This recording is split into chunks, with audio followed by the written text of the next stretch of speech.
Now, are you one of these people that would say, oh, my children just know how to trigger me? My children, sometimes I feel like they are from the pit of hell and they just know how to press my buttons and annoy me. Listen to what Dr. Shafali has to say about it.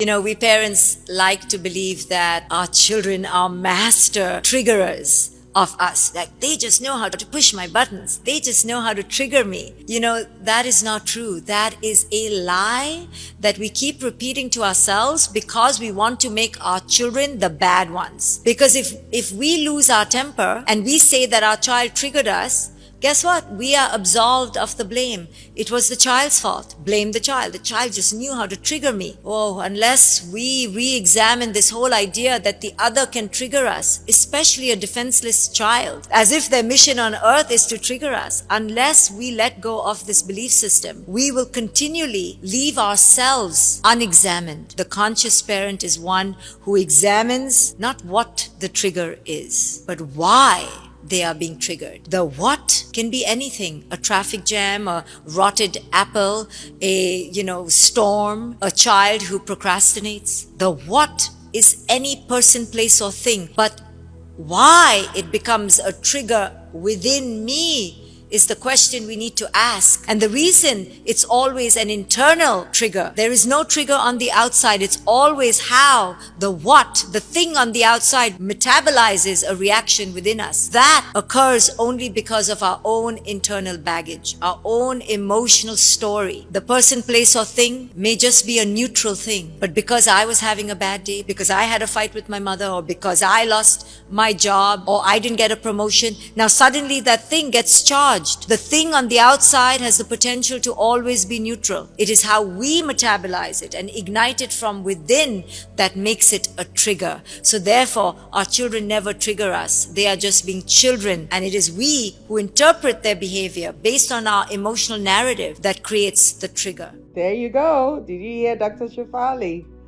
And I totally agree with that.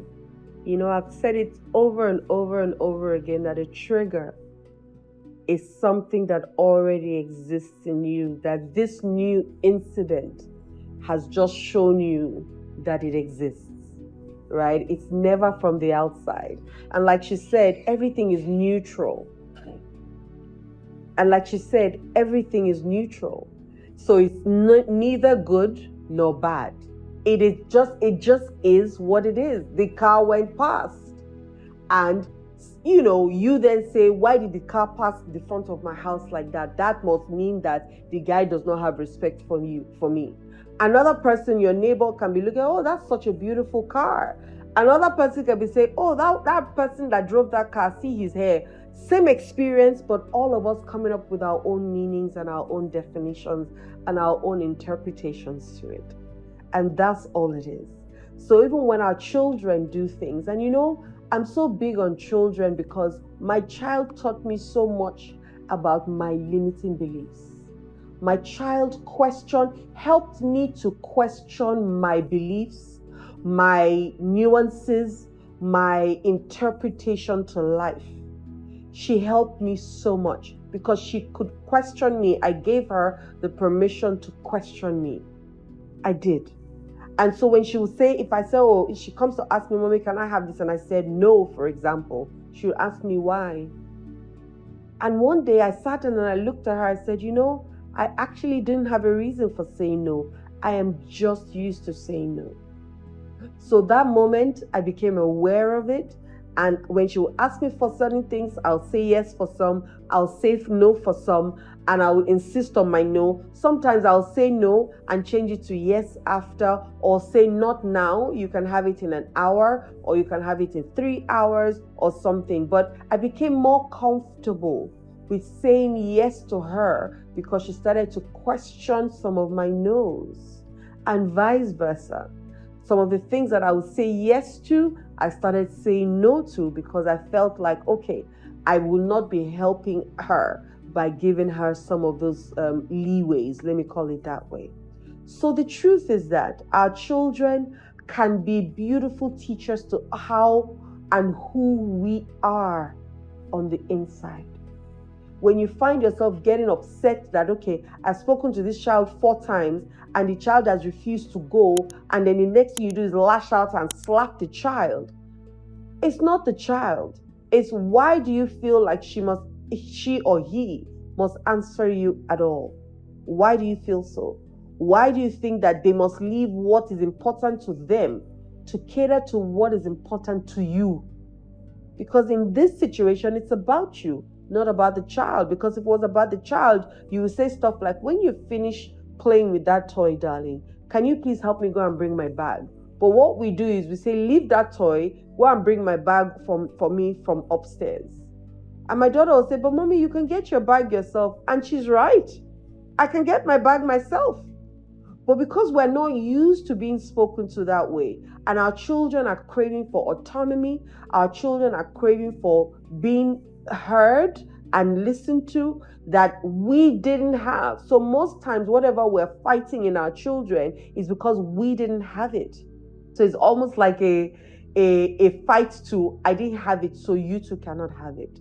And the truth is, because you didn't have it, doesn't mean that they can't.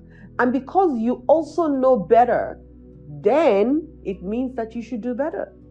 Period. So I want to do better for my children. Would I make mistakes? Absolutely. Would I make some hits? Absolutely. Right? And I'm open to all of it. I'm open and happy and receptive and excited about all of it without feeling any shame or blame. Because if I do something and I feel like I can do this better and next time, I just do it the next time. I don't sit there and say, oh, why could I? He should. I don't do those things to myself. But a lot of us do it to ourselves. We question our motives. We question our intentions. We question our actions. We question the outcome. Then we blame ourselves all around. And it just continues as like a circle. We've got to stop it, guys. We've got to stop thinking that our children are the cause for our pain. No, your pain existed before this child came. All this child is doing is putting on a light to your pain. So we really should be thanking them for putting a light to our pain that we can then heal. A lot of us parents don't like to take responsibility for the things that we do. We don't like accountability. We don't want anybody looking at us, let alone a child looking at you and saying, Mommy, but you just lied. This morning, my daughter was crying. She didn't want to go to school. Why? One of the reasons, she didn't do her homework yesterday. So I said to her, go to school and tell your teacher that you were out and you couldn't do your homework and you will do it. And she goes, well, the teacher will mark her down and give her a 0. So I said, okay, why not?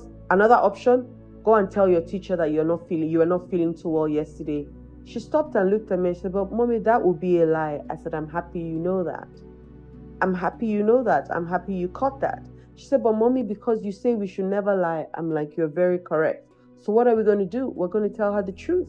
We're going to tell her that you were not home and you couldn't do your homework because you didn't have access to Wi-Fi.